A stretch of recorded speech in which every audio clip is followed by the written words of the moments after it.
I won't go so much into the wheels and the wheel wells right now because it's pretty self-explanatory. The one thing that I really wanted to focus on that I see a lot of, is properly cleaning your tires. A lot of people think that oh, maybe I can just take my wash mitt, you know, and wash over it when I'm washing my car, or just hose it off really quick and slap some tire shine on there. But the reality is, the tire is still dirty. You just hit it with a blast of water, that's not going to clean it.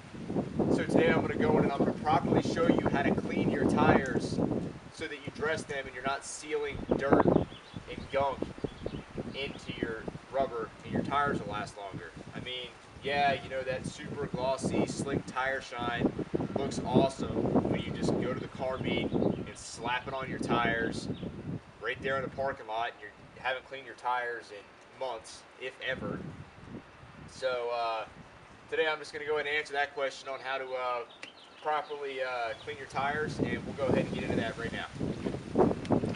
All right, when it comes to cleaning your tires, they sell over-the-counter stuff. Mother's makes a really good wheel and tire cleaner. That's the only over-the-counter one I've used. I usually just use a degreaser or an APC that's strong enough. Today, I've got Purple Power uh, diluted down with distilled water, and this stuff works really well. And you're also going to want a fairly stiff bristled brush. I also recommend getting one that has white bristles so that you can see the dirt as it collects on the brush, and it shows it's removing the dirt from the tire. So with a lot of cleaning products, you can go ahead and start spraying it onto the tire dry. This product's really strong, so I'm going to hit it with a quick mist of water to dampen everything, and then I'm going to spray the tire down with the Purple Power, liberally apply it to the tire, and then I'm going to do 2 to 3 spritzes on the brush itself. And it's also important to know that when you're cleaning your tires, after each round, you're going to want to thoroughly rinse off your cleaning brush so that you don't continue to grind dirt back into it, so then it just becomes a never-ending process. So we'll go ahead into here, we'll wet the tire down a little bit, we'll apply the Purple Power, and we'll use our stiff bristled brush and start agitating and working some of that dirt out to the surface.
Alrighty, and as you guys saw the last time, you saw that the brown suds and stuff starting to form up on here.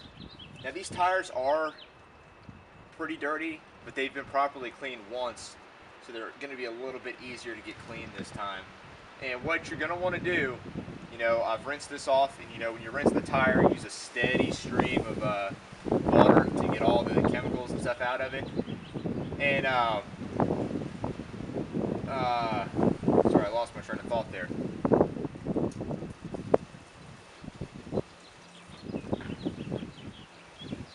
All right.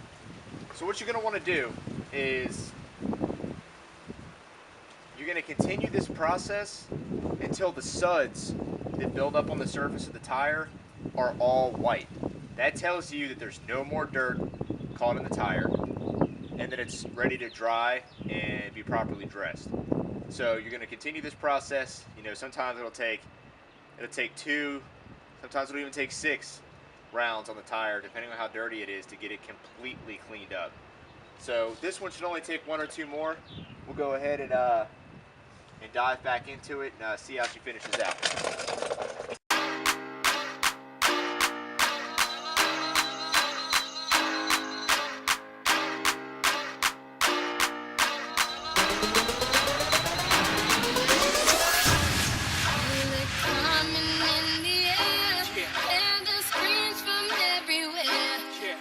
Addicted to the thrill. It's a dangerous love affair. Can't be scared when it goes down. Got a problem? Tell me now. Only thing that's on my mind is who's gonna run this town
Alright guys, so as you can see, we went ahead and we cleaned this tire up, and this tire is clean.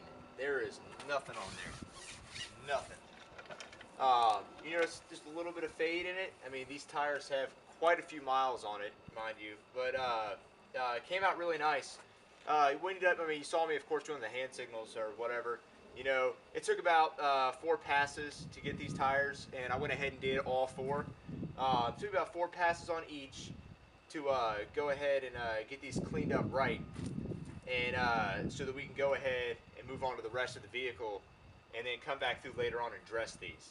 Because, I mean, you can see here, nothing on my hand, and, you know, if you come through and you just hose these off, or just spray some soap on them or wipe them down and hose them off, I can almost guarantee you that when it's dry and it's done, it's going to be splotchy. There's going to be white splotches all over from where the chemicals have dried on it. And I guarantee it, when you rub your hand on there, you're still going to get brake dust, dirt, salt, anything that's still on the tire on your hand. Another thing you might have noticed too is I was wearing rubber gloves. You don't have to. I mean, you know, a lot of people just don't like getting their hands dirty, but when I'm working with, you know, pretty strong chemicals such as Purple Power, I like to wear gloves because a lot of chemicals, believe it or not, they'll dry out your hands, and, you know, they're just not good for you. And, you know, wearing gloves protects it. You know, it's easier to stay clean, you know, if you're moving from one section to the other, especially if you're mobile. You don't have time to, like, stop and wash your hands and all that. You might as well just change your gloves. Another thing, too, is you probably heard a little bit earlier when I was talking about the wind. I didn't mention anything about it, but I mean, it was pretty windy. It's just now died down. I think we've got some rain rolling in here soon. I guess that's just spring in Northern Virginia this year decided to be a wind season. But you notice when I was spraying product and stuff, I had to keep my head back. And, you know, the wind was blowing this way. So, you know, I had a good angle where I could stand that way and face this way. But the last thing you want, and, you know, you don't want to get all wet when you're spraying stuff down. But the last thing you want is to have chemicals spraying back in your face. You know, you don't want to inhale it. You don't want to get it in your eyes. It'll irritate it, and it's just no fun at all. But yeah, that, you know, went over, you know, like I said, kind of conclude here is, you know, you can use a degreaser, an all-purpose cleaner. You know, Purple Power is just happens to be one of my favorites, and you can get a whole bunch of it for really cheap at, you know, any Walmart or anything like that. But, you know, like I said, white bristled brush. It doesn't have to be white. I just prefer white because when you're cleaning it, you can see the dirt on it, and when you go to hose it off, like I said, after, you know, after each round, you're going to want to hose that or rinse off that that brush really well, so you're not bringing that dirt that you just took off and putting it back on. You know, to make the job a whole lot harder and take a whole lot longer. yeah, you know, the white bristled brush, make sure it's a stiff bristled brush. You know, you can get in there and agitate it and get all that dirt and stuff out of there and all that nasty stuff. You know, as you saw in the video, you know, just passes, you know, moderate pressure. You know, you don't have to like get in there with all your body weight. But, you know, you want to use a decent amount of pressure. And this is what your tire, when it's clean, it'll be a little bit darker on newer tires. When your tire's clean, it should look like this. This right here is telling you, okay, I can go ahead and apply any kind of dressing to it. And we'll get into how to properly dress your tires here in a couple days when we start finishing up everything on here. Another thing too is I went ahead and I cleaned out the wheel wells. For your wheel wells, you know, you can kind of just do the same thing like I did on the tires, but you use a softer brush. And the amount of product you use always depends on how dirty it was. And there was some mud and stuff caked up underneath it here, but you know, I sprayed it down up underneath here and I let it sit. I apologize for not getting in depth with that, but I will get in depth with how to dress your wheel wells as well later on. So that should make up for it. But you know, go ahead and spray it on, let it sit in there for 20-30 seconds and kind of like work its way in and loosen up some of that nasty dirt and stuff out of there. And then come through with your softer brush and you know, you're just gonna want to agitate the dirt. You know, agitate it. You're breaking it loose. You're getting it all out of there, all out of all the nooks and crannies under there. There's a lot of nooks and crannies and crap up underneath these things.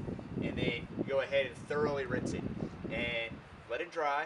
And if it's still dirty, you know, go at it again. You know, you just keep repeating the process until it's done. But for now, we're finished up with this. On Thursday, I don't have time to do it tomorrow, but on Thursday, we're going to get into how to properly wash your vehicle.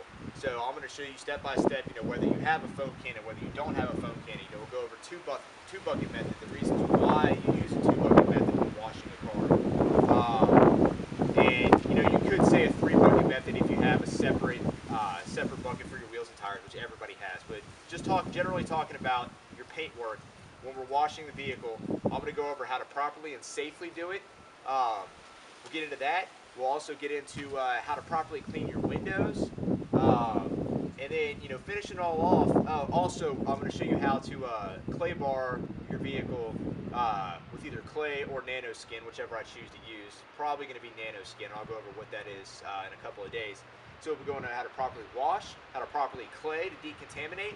And this truck, it's on job site, construction job sites a lot, so it's been corrected once. I'm not going to get all into the correcting of this because it doesn't need it, because it's just going to, in the next week or two, be completely filthy like this again. But then, like I said, we'll go ahead and I'll show you how to properly clean the windows. And then, you know, we can either choose between a spray wax or a paste wax or even a light sealant. I'm going to figure out which one of those I want to use, and we'll come in and do that as well. And just kind of show you how to properly clean your vehicle, because I know a lot of people have questions on how to properly do it, and of course I see every single day people that don't properly do it, and I'm OCD and it drives me crazy. So we'll go ahead and in 2 days on Thursday get into the paint work, how to properly wash the vehicle, and if I have time on Thursday, get into claying. But my goal is to either Friday or Saturday finish up the whole thing. So my goal is by Friday is to, if I can't get into claying on Thursday, we'll clay it on Friday, and then go ahead and finish up with the rest of everything, you know, waxing, dressing your tires, and all that stuff. And hopefully you guys get some good insight and can use it for your own practices. You know, again, thanks for viewing. Sorry I rambled on for so long, but you know, just trying to get some information out to you guys. And you know, you can thumbs up the video if you want. Subscribe to the page, that'd be awesome. And also, you know, if you have any other questions, you know, you can comment below, or go to your search box on Facebook and search Demo Detailing of Northern Virginia, and you can direct message me from there. You know, I'm always trying to keep things up to date on that, on the business page there. And also, if you live around Northern Virginia and you need any detail work done, or if you just want to come hang out and clean your car for the day, you know, you can hit me up. But for now, finish up with the tires, and I think that's about it, guys. And we'll see you back here in day after tomorrow. Thanks.